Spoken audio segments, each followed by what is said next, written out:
राधे राधे। जय कार्तिक महाराज की। 5वां अध्याय। राजा पृथ्वी ने कहा, हे मुनि जी, आपने कार्तिक मास में स्नान का फल कहा, अब अन्य मासों में विधिवत स्नान करने की विधि, नियम और उद्यापन की विधि मुझे बतलाइए। देव ऋषि नारद बोले, हे राजन, आप भगवान विष्णु के अंश से उत्पन्न हुए हैं, अतः यह बात आपको मालूम ही है। फिर भी मैं आपको यथोचित विधान बतलाता हूँ, ध्यान से सुनिए। अश्विन मास में शुक्ल पक्ष की एकादशी से कार्तिक के व्रत करने चाहिए।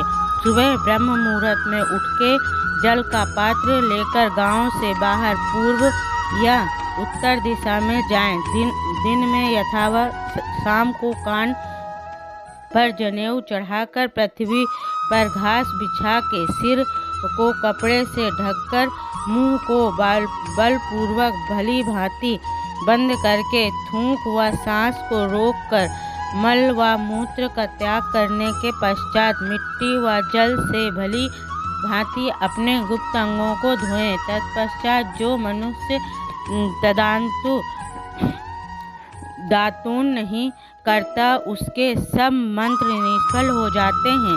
अतः दांत और जीभ को यत्न पूर्वक शुद्ध करना चाहिए और निम्नलिखित मंत्र पढ़कर वृक्ष से दातून तोड़नी चाहिए। हे बृहस्पति, तुम हमें आयु, कीर्ति, तेज, प्रजा, पशु, पत्ति, महायज्ञ, ज्ञान, बुद्धि, विद्या हमको प्रदान करो।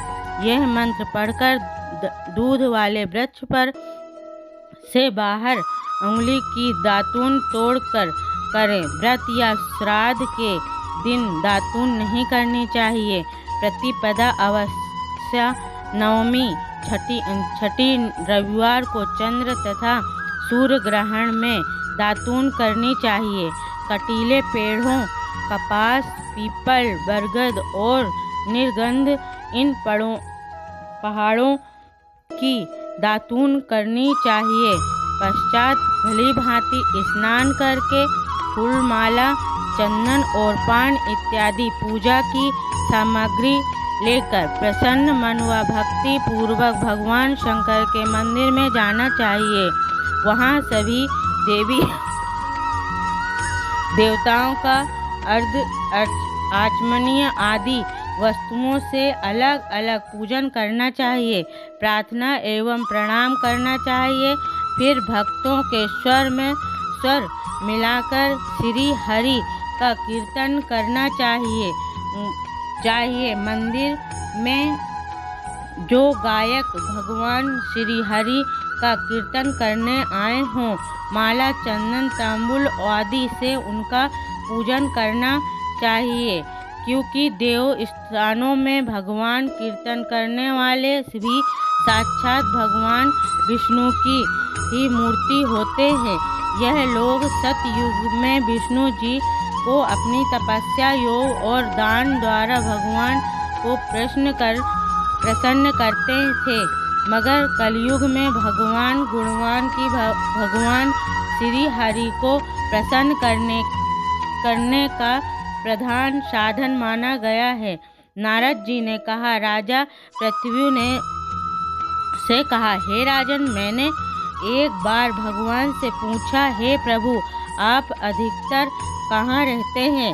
यह सुनकर भगवान ने कहा, हे नारद, मैं वैकुंठ अथवा योगियों के हृदय में भी रहता था, अपितु जहाँ मेरे भक्त मेरा कीर्तन करते हैं वहाँ मैं अवश्य रहता हूँ। जो मनुष्य चंदन, माला आदि से मेरे भक्तों का पूजन करते हैं, उनसे मेरी ऐसी प्रीति होती है जैसी कि मेरी पूजन से भी नहीं हो सकती।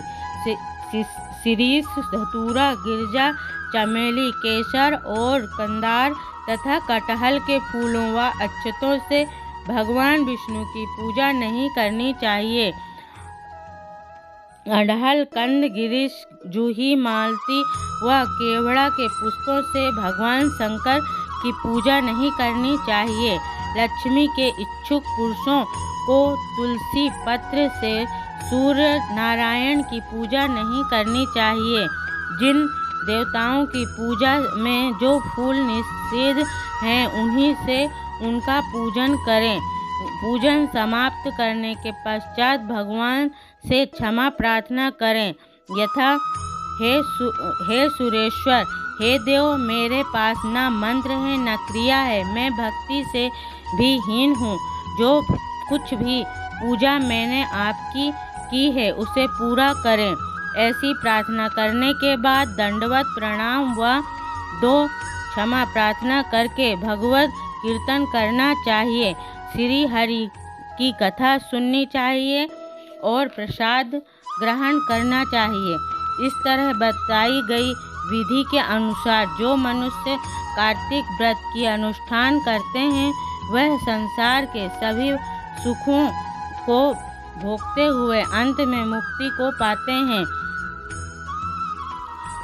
श्री हरि। राधे राधे। कथा समाप्त।